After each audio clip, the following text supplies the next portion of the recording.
ओम मंगलम भगवान विष्णु मंगलम गुरुदेव मंगलम पुण्यकाक्ष मंगलाय तनो हरि गुरु ब्रह्मा गुरु विष्णु गुरुदेव महेश्वरा गुरु साक्षात् परब्रह्म तस्मै श्री गुरुवे नमः। वक्रतुंडे महाकाय सूर्यकोटि समप्रभ निर्गुणं कर्मे देव सर्वकार्येषु सर्वदा।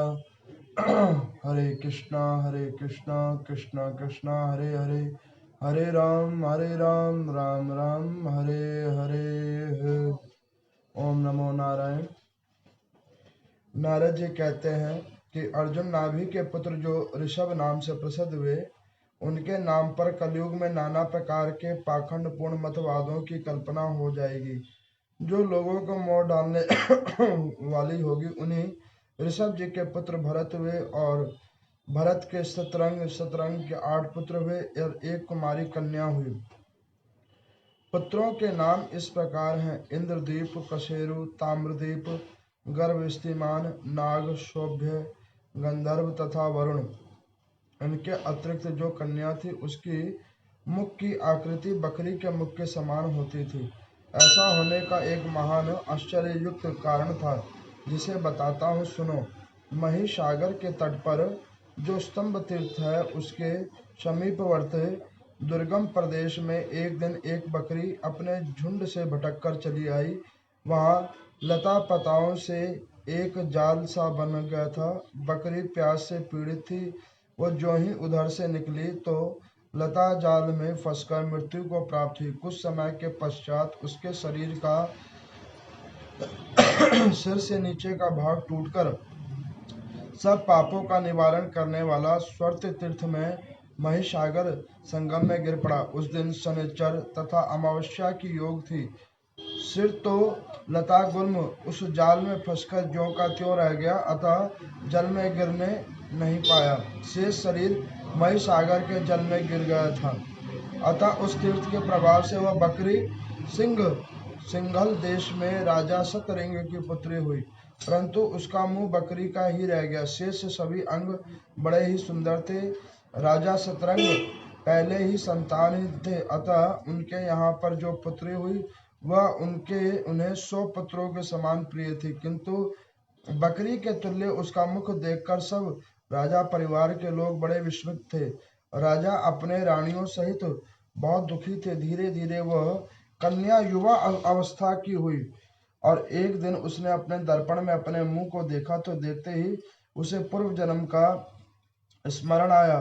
तब उसने माता पिता को पूर्व जन्म का वृतांत बतलाकर उनसे वहां जाने की आज्ञा ली, और नाव के द्वारा स्तंभ तीर्थ में जाकर वह पहुंची। वहां राजकुमारी ने सर्वस्व दक्षिणा वाला दान दिया। तदंतर लता गुल्मों की जाल में ढूंढकर उसने अपने पूर्व जन्म के मस्तक का पता लगा लिया, और संगम के समीप उसका दाह करके हड्डियों को महिसागर में फेंक दिया। तब उस तीर्थ के प्रभाव से उसका मुंह चंद्रमा के समान कांतिमान हो गया। देवता, दानव और मनुष्य सब उसके रूप से मोहित होकर बार बार उसे पाने के लिए राजा से याचना करते रहे, किंतु वह उनमें से किसी को भी अपना पति बनाना नहीं चाहती थी। तत्पश्चात कुमारी ने प्रसन्नता पूर्वक अत्यंत दुष्कर एवं कठोर तपस्या प्रारंभ की। तपस्या के 1 वर्ष पूर्ण होने पर देवादिदेव महादेव उसे प्रत्यक्ष दर्शन देने के लिए आए और कहा कि मैं आपको वरदान देने के लिए आया हूँ। तब राजकुमारी भगवान का पूजन करके इस प्रकार बोली कि हे भगवान, यदि आप मुझ पर प्रसन्न हैं तो मुझे वरदान दें, तो इस तीर्थ में सर्वदा निवास करें। भगवान शिव एवं मस्तु कहकर उसकी प्रार्थना स्वीकार कर ली। इससे कुमारी को बड़ा हर्ष हुआ। वह जहाँ उसने बकरी का सी का दाह किया, उसे वक्रेश नाम का शिव की स्थापना हुई। यह आश्चर्यजनक समाचार सुनकर सात्विक नाम वाला नाग राजकुमारी को देखने के लिए तलातल लोक से आया। शिव के बल से आते समय वह पृथ्वी के वो जहाँ विदीर्ण करके बाहर निकला, वहां पर स्वस्तिक नाम का कूप हो गया। वह कूप वर्केश्वर ईशान कोण में है। उससे गंगा जी ने अपने जल से भर दिया। इससे वह तीर्थों का फल देने वाला हो गया। वहां पर शिवलिंग स्थापित देखकर भगवान शिव ने प्रसन्न होकर यह वरदान दिया, जिनके शव का यहाँ पर दाह होगा, दाह करके महिषागर संगम में जिनकी हड्डियां डाली जाएगी, वो दीर्घ काल तक स्वर्ग में निवास करेंगे। इसके पश्चात लौटने पर सब प्रकार के वैभव से परिपूर्ण प्रतापी राजा होंगे। जो मनुष्य महिषागर संगम में जल में स्नान करके भक्ति भाव से भगवान वक्रेश्वर की पूजन करते हैं, उसका मनोरथ फल होता है। कार्तिक कृष्ण चतुर्दशी को जो मनुष्य श्रद्धा पूर्वक इस कूप में स्नान और अपने पितरों का तर्पण करते हैं, वो वक्रेश्वर भगवान की कृपा से सारे पापों से मुक्त हो जाते हैं। ऐसा वरदान पाकर वह पुनः सिंगल देश को लौट आई। उन्होंने अपने पिता को वहां से सब वृतांत सुनाया। यह सुनकर राजा सतरिंग तथा अन्य सब लोग विस्मय प्राप्त हुए और महातीर्थ का गुणगान करने लगे। नाना प्रकार के दान किया। भारतवर्ष का इस प्रकार से 9वां भाग कुमारी को दिया गया। इस प्रकार से नाना प्रकार के योग हुए। कुमारी खंड की ये कथा पूर्ण हुई। इसके अनुरूप आदि शिक्ष पार्वती संतान ऋषि कुला कुमारी और नदियां शुतमन की शाखाएं से प्रकट हुई। तापी, पोषणी, निर्विज्ञा, महानदी, कावेरी, पुष्पवेरी तथा भीमरती समरती पर्वतों से निकलकर मानी गई हैं। इस प्रकार राजा अपने पुत्रों तथा कुमारी को भारतवर्ष के विभिन्न भाग में स्वयं उत्तर दिशा में शतरंग पर्वत पर चले गए।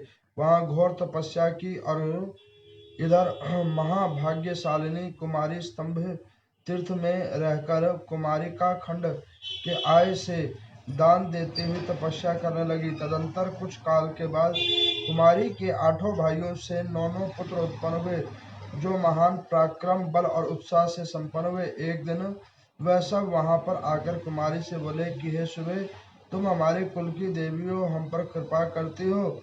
हमारे पास 8 खंड है, तुम ही उसको ग्रसन करती हो। इस प्रकार से यहाँ पर कुमारी खंड में लिखा हुआ है कि जो भी कोई ऐसे महासागर में जो कोई जल और स्नान ध्यान करता है, उसके सारे कुलों का कल्याण होता है।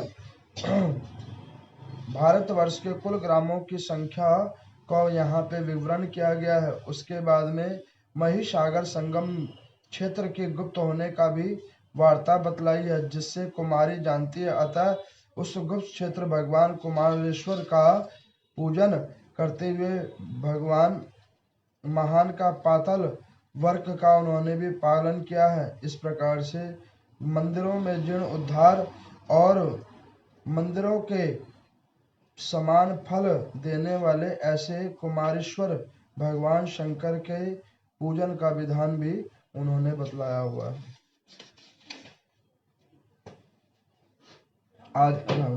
आज की कथा में आप लोगों ने श्रवण किया कि जो आप लोग अभी पीछे कथा सुन रहे थे, केदार खंड की सुन रहे थे। माहेश्वर खंड में केदार खंड उनका भाग था।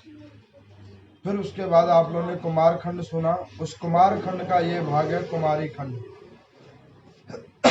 तदंतर में एक सतयुग के अंदर में राजा हुए, जिनका नाम था सतरिंग। उनके पुत्र थे भरत। भरत की 8 पुत्र थे और 1 पुत्री थी। उन्हीं भरत के नाम पर ये भारतवर्ष का नाम पड़ा। यहाँ पर वो बतलाते हैं कि उस कन्या का क्या था कि मुख तो बकरी वाला था और पूरा शरीर जो था वो लड़कियों वाला था, कन्या वाला था। इस हालात को देखकर राजा बड़े विस्मित होते थे। उन्होंने सोचा कि हमारी पुत्री ने ऐसे कौन से पाप कर्म किए अथवा पूर्व जन्म के इसने कौन से कर्म किए हैं, जिसके कारण इसका मुख तो बकरी वाला दिखता है और सारा शरीर इंसानों वाला है। लेकिन राजा के कुल के अंदर में संतान और ना होने के कारण उनको 100 पुत्रों के समान प्रिय एक पुत्री लगती थी। अब उन्होंने राजा ने कहा कि अरे पुत्री, इस पाप दोष का निवारण का विधान किया जाए। तो अब वो यहाँ पर बतला रही हैं अपने पाप दोष का विधान का। एक संत हुए हैं विभांडक, बड़े पहुंचे हुए अद्भुत संत थे विभांडक। वो संत जो है संगम के तट पे बैठे हुए थे, महिसागर के संगम के तट पे। अब महिसागर किसे कहते हैं, अब आपको बताता हूं, जहां पर सारी नदियों का समावेश है, सारी नदियों का समावेश है, और वहां पर एक जब संगम होता है, उस संगम को महिसागर संगम कहा जाता है, जो कलकत्ता के अंदर में है। अब ऐसे अद्भुत स्थल के ऊपर में वहां पर वो संत बैठे हुए थे। उन संत ने कहा कि राजा, तुम्हारी पुत्री पिछले जन्म में एक बकरी थी, ये पूर्व जन्म में एक बकरी थी। अब इसने, एक व्यक्ति इसका शिकार कर रहा था, खाने के भोग्या रूप में उसको शिकार कर रहा था, और उसने इस बकरी को शिकार करने के चक्कर में वो महिसागर के संगम पे आया था, और उस महिसागर के संगम में इस बकरी ने अपनी जान बचाने के लिए उस संगम के अंदर कूद गई, लेकिन उस संगम के बहाव से उस शिकारी के हाथ में बकरी का मुंह आ गया और पूरा शरीर उसके अंदर ही बह गया।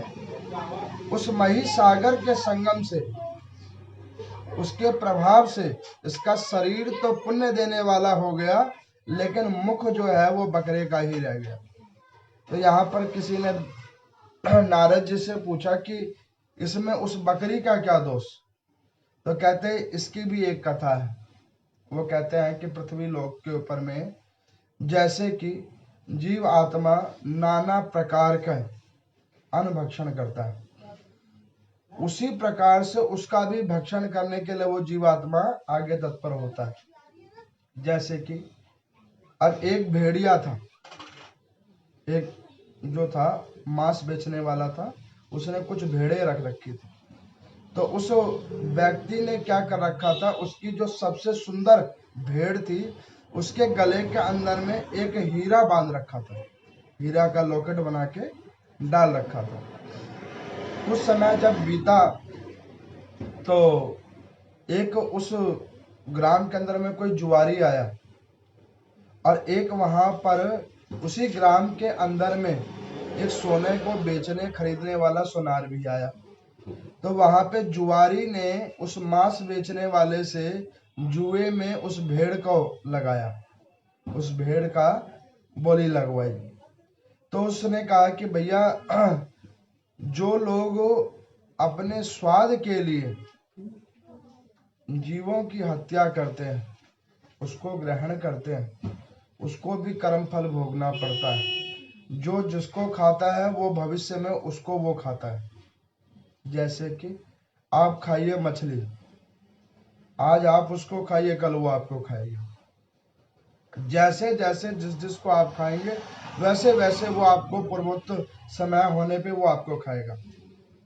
अब यहाँ पर जो है, उन्होंने कहा कि भैया मैं जुआ तो नहीं खेलता। तो उन्होंने कहा कि अच्छा एक काम करो, तुम जुआ नहीं खेलते तो तुम इस भेड़ को मुझे दे दो, उसके बदले तुम पैसा ले लो। वहां पे सुनार भी बैठा हुआ था, जो भेड़ की मूल्य नहीं जान रहा था, उसके अंदर में हीरे की मूल्य जान रहा था। अब वो हीरे के मूल्य को देखकर वो सुनार चुपचाप बैठा था। उसने पहले जुआरी को उस भेड़ को खरीदने दिया, 500 रुपये में उसने उससे खरीदा, और उसके बाद सुनार ने उसको 1000 रुपये दिया जुआरी को, कहा कि ये तू मुझे दे दे। तो उसने कहा कि नहीं, मैं इसको नहीं दूंगा। तो उन्होंने कहा कि कोई बात नहीं, तू इसको अगर नहीं देगा तो इसके गले में जो टंगा हुआ ये जो पत्थर है, इसी को तू मुझे दे दे। तो उसने कहा हाँ ये ठीक है। अब उसने 1000 रुपये में वो उसको दे दिया। अब उस व्यक्ति ने, सुनार ने क्या किया, उसको खूब साफ सूफ करके एक बहुत अच्छा उसका ब्रीफ केस बनाया, और ब्रीफ केस बनाने के बाद में उसके बाद में उस हीरे को उसमें रख दिया। जैसे ही उसके अंदर में उस हीरे को रखा साफ सूफ करके, तो हीरे के कई खंड हो गए, हीरा फट गया। अब वो व्यक्ति बड़ा दुखी हुआ सुनार। तो सुनार ने बोला कि वाह रे हीरा, इससे अच्छा तू भेड़ के गले में ही था, उससे अच्छा तो जुआरी के पास था। मैंने तेरे को इज्जत दिया, सम्मान दिया, और तेरी मैं बहुमूल्यता लगाया। आज अगर तू इसमें पड़ा रहता ठीक से तो पता नहीं किसी बहुमूल्य व्यक्ति के कंठ में होता, किसी के गहने में होता, और तू उससे फट क्यों गया? तो हीरे में से एक आवाज आई कि तुझसे अच्छा वो भेड़ का मालिक था जिसने मेरी कदर समझी। उसे मेरे बारे में पता नहीं था, उसके बावजूद उसने मेरी कदर समझी। जो उसका सबसे प्रिय भेड़ था उसके गले में उसने डाल रखा था। भले ही वो मेरे को दिन में 4 बार वो भेड़ चाटती थी, लेकिन उसके गले में तो था।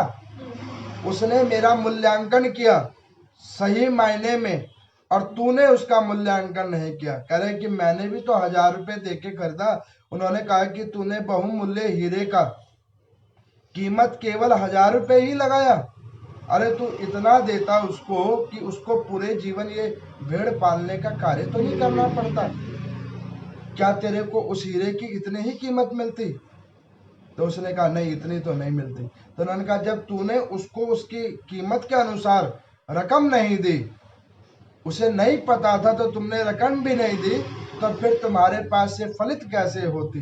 तो उसी प्रकार से जब व्यक्ति किसी संसाधनों को प्रयोग करता है और उसकी वो मूल्यांकन को नहीं समझ रहा होता है, जैसे शरीर है हमारा, ये प्रभु की देन है, इसकी हम मूल्यांकन नहीं समझ पा रहे हैं।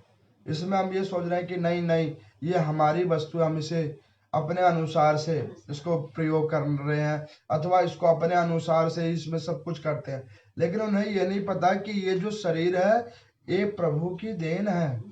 अब आप कल ही का दृष्टांत देखो, अभी कथा हो रही है, कथा होते होते व्यक्ति की स्वास्थ्य बिगड़ा। स्वास्थ्य बिगड़ने के बाद में आपकी दृष्टि वहां पे गई। अब मैं तो इधर ही ध्यान से और इधर अभी मैं कथा सुना ही रहा हूँ, जितने में मैंने उनको देखा कि भाई उनकी स्थिति गंभीर हो रही है और वो व्यक्ति ज्यादा ही विचलित हो गया है, ज्यादा ही विचलित हो गया है। तो मैंने ग्रंथ भगवान के ऊपर हाथ रखकर कहा कि प्रभु अगर सत्यता हो, मन में मैंने कहा कि अगर सत्यता हो तो इस व्यक्ति विशेष में चेतना आ जाए। क्योंकि जो उनकी हालात देखी मैंने, उस हिसाब से तो मैं भी एक बार घबरा गया। मैंने तो ये सोचा कि व्यक्ति विशेष लोग क्या कहेंगे कि पंडित जी ने ऐसी कौन सी कथा सुनाई जो व्यक्ति सीधे परम धाम को ही पहुंच गया। मगर बने फ्यू मिनट के लिए बस हाँ, लेकिन ठीक है, क्या होता है कि जो यश और अपयश होता है, यश के साथ में अपयश जुड़ा होता है। 100 यश और उसमें एक अपयश जुड़ जाता है तो वो 100 के 100 यशों को खत्म कर देता है। तो उसी प्रकार से उस जो राजा की वो पुत्री थी, कुमारिका थी, उस पुत्री के में उसने जो कभी पूर्व जन्म के पाप कर्म किए थे, तो उसका शरीर तो महिसागर के संगम में, गंगा सागर जिस क्षेत्र का नाम है, उस गंगा सागर क्षेत्र के अंदर में उसका शरीर तो गिर गया था, लेकिन उसका गला बचा रह गया शिकारी के। तो वो गला का कर्म फल भोगने के लिए उसको पूर्व जन्म में फिर आना पड़ा। लेकिन उसका शरीर और उसके प्राण विसर्जन जो गंगा सागर के अंदर में हुए थे, उसके फलस्वरूप भगवान नारायण ने उसको राजा के घर में भेजा, राजा की पुत्री बना के, वो भी नामी प्रतापी राजा के यहाँ भेजा। लेकिन पूर्व जन्म के कुछ पाप कर्म थे, उसके फलस्वरूप उसका मुख बकरे के समान था। अब यहाँ पर दो वार्ताएं होती हैं। दो वार्ता क्या है कि आप लोग ये देखो कि हम लोग नाना प्रकार के समाज में पैदा होते हैं, नाना प्रकार के ऐसे ग्राम में पैदा होते हैं, नाना प्रकार के क्षेत्रों में हमारा जन्म होता है। अब वो क्षेत्रों में एक अच्छे समाज में हम पैदा होते हैं, बहुत बड़े माता पिता की संतान भी बनते हैं, उसके बाद में अच्छे लोगों से हमारा संपर्क भी होता है, ज्ञान भी होता है, अध्ययन भी होता है, सब कुछ होता है। लेकिन उसके बीच में एक क्या होता है, भाग्य जो बीच में होता है। वो भाग्य क्या करता है, बड़े माता पिता के संतान होने के बावजूद, खूब धनाढ़ कुल होने के बावजूद, जो आपका भाग्य है उसी अनुसार आपको आगे फल मिलता है। इसका क्या मतलब हुआ? इसका मतलब ये हुआ कि जो कर्म हम करते हैं उसी के फलस्वरूप हमारा जीवन निश्चित है। आपको मैं बताता हूँ कि बड़े भाग्यशाली जीवात्मा होते हैं जिनके शरीर का विसर्जन पुण्य स्थल पे होता है, देव स्थल पे होता है, गंगा के किनारे होता है। सबका नहीं हो सकता, सबका नहीं हो सकता। क्यों? उसके भाग्य में नहीं है। मेरे को कल एक माता जी कहती उसके बाद में कि पंडित जी अगर उनको कुछ हो भी जाता तो उनके तो भाग्य उदय हो जाते। मैं क्या, वो बात तो ठीक है, उसके उदय नहीं, कोई और कह रहे थे कि उनके तो भाग्य उदय होते कि स्कंद पुराण पढ़ रहे थे, उन्होंने श्रवण किया और मुक्त हो गए देव स्थल के अंदर में। मैं क्या माता, मैंने कहा माता वो तो मुक्त होती चाहे नहीं होती, लेकिन हमारा जरूर हो जाता। तो ये तो प्रभु की कृपा से बचे। एक ग्रंथ भगवान की महिमा है, उनकी महिमा है कि उस व्यक्ति विशेष में चेतना आई। किसी के लिए बुरा क्यों सोचे, किसी के लिए बुरा क्यों सोचना। दूसरी बात, किसी को मुक्ति का विधान हमारे कहने से तो नहीं हो सकता ना, जो उसका लिखा हुआ वही होगा। तो इस प्रकार से राजा वहां पर गए, वो विभांडक ऋषि को जाकर पूछा कि हे महाराज, ये मेरी पुत्री का कौन से पाप कर्म का फल इसे लगा है? तो उन्होंने कहा कि हे राजन, आपकी पुत्री ने ऐसे ऐसे पूर्व जन्म में बकरे का इसका जन्म हुआ था और उसके फल स्वरूप ही अपने कर्म फल भोग रही है। तो राजा ने कहा कि प्रभु वो तो ठीक है, लेकिन मेरी ये पुत्री, इसका विवाह भी तो होगा, ये बड़ी हो गई है। लोग मेरे ऊपर में विस्मय रूप से पूछते हैं कि कन्या का शरीर तो ठीक है, मुख बकरी जैसा क्यों है, इसका आप उपाय करो। तो उन्होंने कहा कि राजन एक काम करो, वैसे तो एक कल्प का समय बीत चुका है, लेकिन वस्तुत रूप में तुम नारायणी पाठ करो। नारायण भगवान की एक पाठ है नारायणी पाठ। ये नारायणी पाठ कहाँ कहाँ किया जाता है? जब व्यक्ति शरीर छोड़ देता है तो वहां जब पिंडदान होता है तो वहां पे नारायणी पाठ किया जाता है। उसके बाद नारायणी पाठ कहाँ होता है? जब यज्ञोपवीत कराया जाता है, जब किसी ब्राह्मण का यज्ञोपवीत संस्कार किया जाता है तो वहां पे नारायणी पाठ होता है। नारायणी पाठ का मतलब क्या है? उसके अंदर में सूर्य नारायण भगवान, अग्नि नारायण भगवान, गायत्री माता और भगवान स्वयं भू नारायण, वो तीनों चारों देवी देवताओं के रूपेण रूप से पाठ होता है। उससे व्यक्ति शुद्ध होता है, शुद्ध होती है आत्मा, शुद्ध और पवित्र की जाती है। जब यज्ञोपवीत ब्राह्मणों को दिलाया जाता है तो उस समय में ये पाठ करके उस ग्रहण करने वाले ब्राह्मण कुमार को शुद्ध किया जाता है इस पाठ के माध्यम से। उसी प्रकार से जब जीव आत्मा मर जाता है तो उसको पिंड रूपेण नारायणी पूजा से उसकी आत्मा को शुद्ध किया जाता है, जो वो शरीर विसर्जन कर चुका है, नारायणी पूजा से। तो वो विभांडक ऋषि ने नारायणी पूजा उस कुमारी से करवाया। अब उस कुमारी से जब करवाया तो वहीं पे एक कल्प बीतने के कारण वहां पे कुछ उस बकरे का जो उसका पूर्व जन्म था उसकी कुछ हड्डियों का अवशेष उन्हें मिला। उसका दाह संस्कार कराया और उसके बाद उसको महिष सागर के अंदर में डाला और उसके प्रभाव से उस कन्या का मुख चंद्रमा के समान कांतिमान हो गया। अब यहाँ पर किसी ने पूछा कि दाह संस्कार नहीं हुआ था क्या, इसी वजह से ऐसे हो गया था? तो आपको मैं बतलाता हूँ, ये हमारे शास्त्र कहते हैं कि जहाँ पे दाह संस्कार कर्म नहीं है, जिन संप्रदायों के अंदर में दाह संस्कार नहीं होता है, वो लोगों का शरीर के अंदर से आत्मा की मुक्ति नहीं होती है। क्यों नहीं होती है मुक्ति? मैं आपको बताता हूँ। क्या होता है, जब व्यक्ति मर जाता है तो उसके शरीर को यहाँ पे विसर्जन कर दिया जाता है, कोई जाके उसे दफना देता है मान के चलो, या जहाँ पे गाड़ने का विधान हो या और भी कोई विधान हो। हिंदू सनातन धर्म में क्या होता है कि भगवान नारायण कहते हैं जो जो चीजें तुम्हें दी थी वो चीजें उनको दे दो। जैसे नभ का भाग नभ को दे दो, जल के भाग में जल का भाग दे दो, भूमि के भाग में भूमि को दे दो, वायु के भाग में वायु को दे दो, अग्नि के भाग में अग्नि को दे दो, तो उसको क्या किया जाता है? शरीर का दाह संस्कार। लेकिन जहाँ पे ये कर्म नहीं किया जाता तो वो क्या करते हैं कि शरीर को जो है दफना देते हैं, तो उसके अंदर में नभ का भाग तो चला जाता है लेकिन बाकी सारे भाग रह जाते हैं।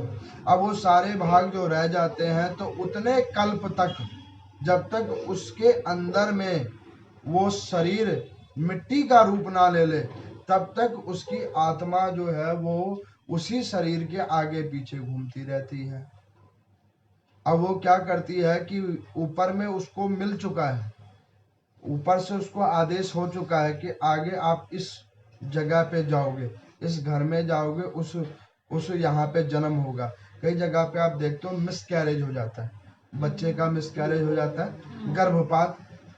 अब ये गर्भपात कैसे होता है? ये गर्भपात इसी प्रकार रूप से होता है, जब व्यक्ति का ऊपर से तो उत्तर मिल गया कि जाओ फलाने के घर में जाके तुम जन्म ले लो, लेकिन अभी उसका वो देह जिसका दाह संस्कार नहीं किया गया है, अब वो देह का जो भाग है, जो उसके देह से जुड़े हुए उस पीछे वाले शरीर से जुड़े हुए जो कर्म थे, वो उसका पीछा नहीं छोड़ रहे हैं, तो वो उस कारण से उसको उतने कल्प तक घूमना पड़ता है। अब आपको मैं बतलाता हूँ, जो इंसान का शरीर है उसको गलने में लगते हैं 9 महीने। 9 महीने जन्म लेने में लगते हैं और 9 महीने गलने में लगते हैं। आप दवाइए, ये रिसर्चर कहते हैं 9 महीने में वो दफन की हुई शरीर में वो धीरे धीरे उसके अवशेष खत्म होते हैं। 9 महीने में आप पृथ्वी के अंदर में 6 से 7 फुट नीचे गाड़ेंगे तब वो जीव जंतु उसको खाएंगे। लेकिन जो पशु के शरीर होते हैं, किसी आप देखो कुत्ते बिल्ली और जो भी पशु के शरीर होते हैं, इसको जो ये मरते हैं तो इनको दूसरे पशु इसको खा जाते हैं, भक्षण कर लेते हैं, तो उनके शरीर उतनी ही कालों में जल्दी से खत्म हो जाते हैं। अब वो जैसे उनका शरीर खत्म होता है वैसे उनको आगे जन्म मिल जाता है, और नहीं तो वो गर्भपात के माध्यम से आते और ऐसे जाते रहते हैं जब तक शरीर उसको दूसरा नहीं मिलता और ये वाला शरीर खत्म नहीं हो जाता। तो विभांडक ऋषि ने कहा कि अरे पुत्री, तू इस अवशेष को दाह संस्कार कर, और दाह संस्कार करके इसको गंगा जी के संगम में डाल, तो तेरे ये जो शरीर है ये मुक्त हो जाएगा और कांतिमान तेरे को मुख मिल जाएगा। अब ऐसे कांतिमान मुख मिलने के बाद में उन विभांडक ऋषि ने कहा कि अरे पुत्री, जब तूने इतनी कृपा से, इतने पूजन पाठ अध्ययन से, नारायणी पूजन करने के बाद में जब तो उसने इतनी कांतिमान मुख को प्राप्त किया है, तो एक काम कर कि तू अब जाकर भगवान शंकर की पूजा कर। अब वहां पे भगवान शंकर की 1 साल तपस्या की है, और वहां पे भगवान शंकर की 1 साल तपस्या करने पे वरेश्वर महादेव नाम का तीर्थ उत्पन्न हुआ है, और उस तीर्थ के ऊपर में उसने कहा कि हे प्रभु, आप अगर मेरी तपस्या से प्रसन्न हैं तो मुझे एक वरदान दे कि आप इस स्थल पे जहाँ पे मेरी ये अंत्येष्टि हुई है, मेरे मुख का दाह संस्कार हुआ है, इस जगह को आप तीर्थ बना दें। तो उस तीर्थ का नाम रखा स्तंभ तीर्थ, जो साउथ में है, साउथ में है। और भविष्य के अंदर में भगवान शंकर जब उनकी पूजा पाठों पे खूब प्रश्नोचित हो गए तो उन्होंने उनको आशीर्वाद दिया और कुमार स्वामी की स्त्री बना दिया। भगवान कार्तिकेय की वो स्त्री बनी है आगे भविष्य में चलकर। अब उन्होंने भारत के खंड बनाए हैं। भारत के अंदर में अब हम लोग देखते हैं 27 के 28 राज्य हैं, लेकिन हमारे शास्त्र कहते हैं कि 56 राज्य हैं, 56 खंड है भारत के अंदर में, 56 खंड है। इन 56 खंडों के अंदर में 56 प्रकार के मानव रहते हैं। अब आप कहोगे कि ये कैसे, तो आप ये देखो कि यूपी एक बहुत बड़ा प्रदेश है जिसको हम लोग जानते हैं, पहले तो ये उत्तराखंड भी इसी के अंदर था और भी बहुत बड़ा प्रदेश था। लेकिन आप उत्तर प्रदेश के अंदर में देखो कि जहां से शुरू हो रही है वहां से और जहां खत्म हो रही है वहां तक आप देखो कि कुछ कुछ 100 किलोमीटर के बाद में वहां की बोल भाषा और व्यक्तियों के आचार विचार बदल जाते हैं। ठीक है, अब हम लोग नहीं मानते उसको अलग खंड, राज्य के अनुसार 27-28 ही राज्य हैं, लेकिन शास्त्र कहता है कि 56 राज्य हैं भारत के अंदर में। वो 56 राज्यों के अंदर में जैसे जैसे राज्य हैं उस प्रकार से व्यक्तियों के गुण, भाषा और रंग रूप हैं। और ऐसे ही करके ये कुमारखंड कहता है कि पृथ्वी के ऊपर में जहां जहां जीवन है वहां वहां उस अनुसार के हिसाब से जीव आत्माएं हैं। वैसी नदियां हैं, जैसे भारत के अंदर में कई नदियों का समावेश है, ऐसे और भी कई देशों में नदियां बहती हैं, लेकिन उन नदियों का भी नाम है, लेकिन वो लोग उनको मानते नहीं है। लेकिन वस्तुत रूप में वो भी कहा जाता है पृथ्वी के ऊपर में जितनी भी देवियां थी वो नदियों के ही रूप में बह रही हैं, अपनी कृपा करने के लिए नदियों के रूप में बह रही है। उसी नदी से मेघ बनता है और उसी मेघ से जल बरसकर लोगों का पालन और पोषण होता है। ये नारायणी पूजा का विधान है। वो कहते हैं कि तप करो, तप के बाद यज्ञ करो, यज्ञ से जो ग्रीष्म उत्पन्न होगा, तप उत्पन्न होगा, उस तप से वायुमंडल और जल का समावृष्टि से बादल बनेंगे और कृपा स्वरूप में जल की वर्षा होगी। तो यहाँ पर वो कुमारखंड में भगवान शंकर कहते हैं कि देखो इस प्रकार से ये पृथ्वी का भाग है, ऐसे ऐसे करके जीवात्मा जो जिस खंड के अंदर रहता उसके अंदर में वैसे वैसे व्यक्तियों की विचारधाराएं होती है। अब आगे की कथा में आप लोग सुनोगे कि व्यक्ति उन खंडों में रह के अपने कर्म फलों को कैसे भोगता है, उसके बाद में किस खंड में कैसा कर्म होता है। फिर आप सुनोगे कि भारत में ही क्यों सारे तीर्थ स्थल है। ये बाहर भी तो हो सकते थे, लेकिन भारतवर्ष में ही क्यों तीर्थ स्थल है। आपको पता है भारत का ओरिजिनल नाम क्या है? आर्यावर्ती, आर्यावर्त। महाराज आर्य थे, उन आर्या के नाम पे ये भारतवर्ष है। और उससे भी पहले भारत का नाम था देवभूमि। देवभूमि भारत है, देवभूमि कहा जाता है। शास्त्रों में कहा जाता है कि जैसे कि कोई व्यक्ति गया जी जाता है अपने आप को मुक्त करने के लिए, पिंडदान आदि करता है। गंगा जी जाता है अपने कर्मों को शुद्ध करने के लिए। बद्रिक आश्रम जाता है नारायण पूजा करने के लिए। केदार धाम जाता है भगवान शंकर की आराधना करने के लिए। उसी प्रकार से जब जीवात्मा के बड़े पुण्य फल उदित होते हैं तो वो भारतवर्ष के अंदर में उत्पन्न होता है, और उसके बाद जब और ज्यादा उसके पुण्य फल उदित होते हैं तो वो व्यक्ति सनातनी बनता है, हिंदू धर्म के अंदर में आता है।